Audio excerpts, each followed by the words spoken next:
We're diving into the Minos mystery, where archaeology meets mythology, and where the truth is far more fascinating than fiction.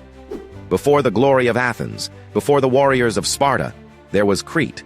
Around 2000 BCE, a sophisticated civilization emerged on this Mediterranean island, building palaces that rivaled anything in the ancient world.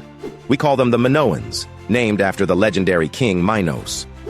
But here's the twist. Minos wasn't just one king.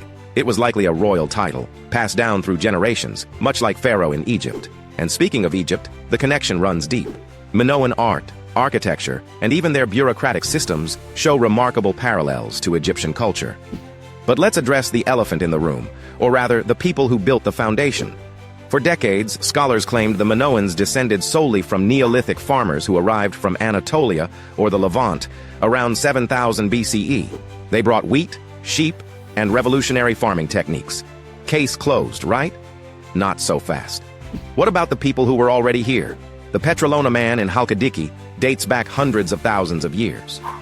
The Neolithic lakeside settlements in Dispilio, Castoria, reveal sophisticated communities that thrived long before any Eastern migration. These weren't primitive hunter-gatherers waiting to be civilized.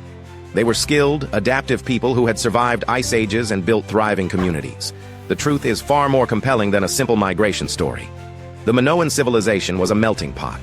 Indigenous people of the Greek mainland and islands mixed with new arrivals from the East. It wasn't conquest or replacement, it was fusion, adaptation, evolution. Modern DNA studies confirm this beautifully. While Minoans share genetic links with Anatolian farmers, they carry massive amounts of DNA from indigenous European hunter-gatherers who'd lived in Greece for millennia. Think about it this way.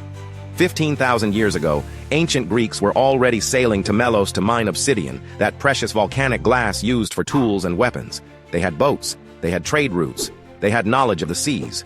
When new agricultural techniques arrived from the East, these seafaring locals didn't just adopt them blindly, they adapted, innovated, and created something uniquely their own. This explains why Minoan culture feels so distinct from anything in the Near East. They built sprawling palace complexes at Knossos, Baistos, and Malea. But these weren't fortresses. They were administrative centers, redistribution hubs for a palace economy that managed everything from olive oil production to textile manufacturing. The sophistication is staggering. They had multi-story buildings with advanced plumbing systems, including flush toilets and sophisticated drainage.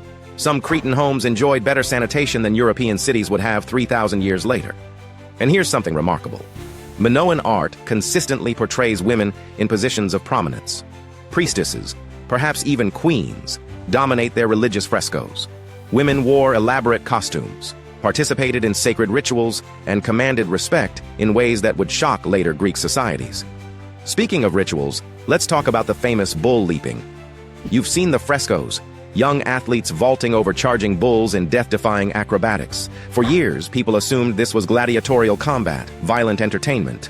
But evidence suggests something far more profound. This was sacred dance, a religious ritual honoring the bull as a divine symbol. It was dangerous, yes, but not designed for bloodshed.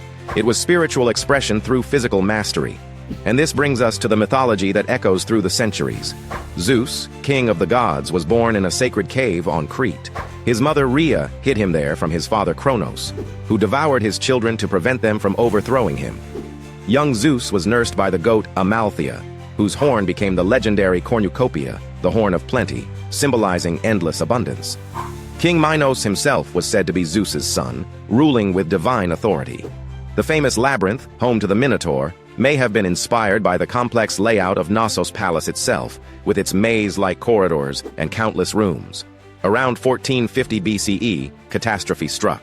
Whether from the massive volcanic eruption on nearby Thera or from Mycenaean invasion, the great palaces fell. The Minoan civilization, as a political entity, ended. But here's the beautiful part. The people survived. Their DNA flows through modern Cretans. Their innovations influenced the Mycenaeans, who influenced classical Greece, which shaped Western civilization. The Minos mystery teaches us something profound. Great civilizations aren't born from single sources. They're born from mixing, adapting, and building on deep foundations. The Minoans weren't foreigners who brought civilization to empty islands. They were the result of thousands of years of European development, enriched by the best ideas from surrounding seas. They were, in the truest sense, homegrown Greeks who reached for the stars and touched the divine.